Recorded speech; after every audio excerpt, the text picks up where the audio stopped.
I'm Julian Carter. I'm the Principal Conservator for the Natural Science Collections for Amgueddfa Cymru National Museum Wales, which means I look after the wide breadth of those collections, which includes geology, botany, zoology, the archives in it, the artistic materials in it. So it's a very broad job remit.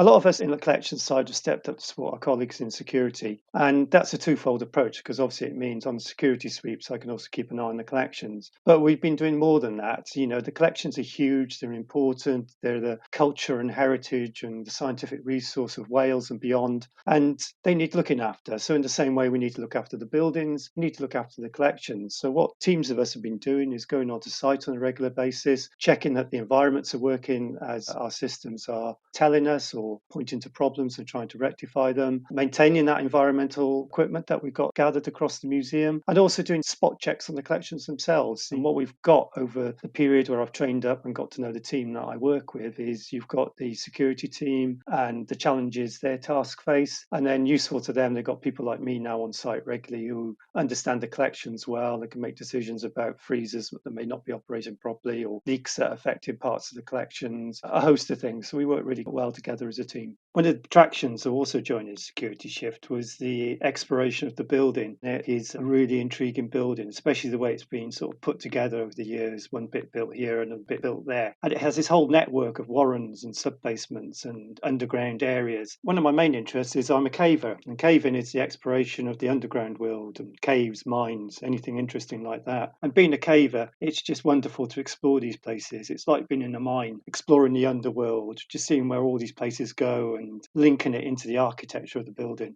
It's very fascinating. What we're aiming to do is to keep the collections and the building safe, the exhibitions safe, and so that we can be prepared to welcome our visitors back to the museum in as safe and welcoming way as we can.